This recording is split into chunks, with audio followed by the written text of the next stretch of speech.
সম্মানীয় দর্শক বন্ধুগণ, দেশ জুড়ে চালু হলো এলপিজি এটিএম। আপনারা এটিএম থেকে টাকা তুলতেন, এবার থেকে এটিএম থেকে পেয়ে যাবেন এলপিজি গ্যাস সিলিন্ডার। কারা পাবেন, কিভাবে পাবেন, কোথায় চালু হলো, আপনাদের সম্পূর্ণ তথ্য এই ভিডিওতে দেব। এর আগে অনুরোধ, চ্যানেলে নতুন হয়ে থাকলে ছোট্ট চ্যানেলটি সাবস্ক্রাইব করে নোটিফিকেশন অল করে রাখতে ভুলবেন না। বন্ধুগণ, এআই প্রযুক্তির মাধ্যমে এমন এটিএম চালু করা হয়েছে যার মাধ্যমে এলপিজি গ্যাস সিলিন্ডার আপনারা খুব সহজে পেয়ে যাবেন। সেই সম্পর্কে প্রতিবেদনে কি বলা হয়েছে আপনারা সরাসরি দেখুন। এলপিজি নিয়ে বড় খবর। এটিএমে টাকা তোলার মতো নিজেই নিতে পারবেন গ্যাস সিলিন্ডারও। ভারত গ্যাস সংস্থা নিয়ে এলো দেশের প্রথম কৃত্রিম বুদ্ধিমত্তা চালিত LPG ATM. India Energy Week 2025-এ এই এটিএমের উদ্বোধন হলো। দিল্লির দ্বারকায় যশোভূমি কনভেনশন সেন্টারে এই এলপিজি এটিএমের শুভ উদ্বোধন হলো। এর নাম দেওয়া হয়েছে এনি টাইম গ্যাস সিলিন্ডার, সংক্ষেপে ATG.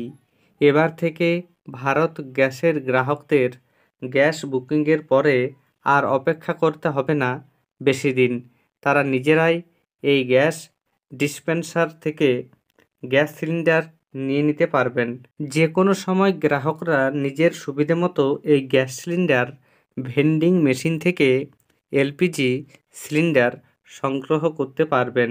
LPG business head DV Pandian ABP নিউজকে জানান, ভারত গ্যাসের তরফ থেকে প্রথমে বেঙ্গালুরুতে পরীক্ষামূলকভাবে এই এলপিজি এটিএম চালু করা হয়েছে। পরে এই প্রকল্প ধীরে ধীরে দিল্লি, জয়পুর, মুম্বাইতেও ছড়িয়ে পড়বে। তিনি জানান, এই অত্যাধুনিক এটিএম মেশিনের মাধ্যমে গ্রাহকরা যে কোনো সময় এলপিজি গ্যাস সিলিন্ডার নিজেরাই নিয়ে নিতে পারবেন। এই এনি টাইম গ্যাস সিলিন্ডার নিয়ে ইন্ডিয়া এনার্জি উইক তাদের এক্স হ্যান্ডেলে একটি ভিডিও শেয়ার করেছে, যেখানে গ্যাস সিলিন্ডার কিভাবে পাবেন এবং গ্যাস সিলিন্ডার কিভাবে রিফিল করবেন এই মেশিনের মাধ্যমে তা বিস্তারিত দেখানো হয়েছে। এর পাশাপাশি আরও বলা হচ্ছে কিভাবে কাজ করবে এই প্রযুক্তি। ভারত গ্যাসের গ্রাহকরা খুব সহজে এবার থেকে তাদের এলপিজি সিলিন্ডার রিফিল করে নিতে পারবেন খালি সিলিন্ডার নিয়ে। সেক্ষেত্রে গ্রাহকদের আসতে হবে ভারত গ্যাস ইনস্ট্রা সেন্টারে। সেখানেই রাখা থাকবে এই এলপিজি ভেন্ডিং মেশিন, যেখানে প্রথমে গ্রাহকদের মেশিনের ওজন করার জায়গায় খালি সিলিন্ডার রাখতে হবে। তারপর এআই চালিত ক্যামেরার সাহায্যে সেই সিলিন্ডার চেক করা হবে ভালো করে।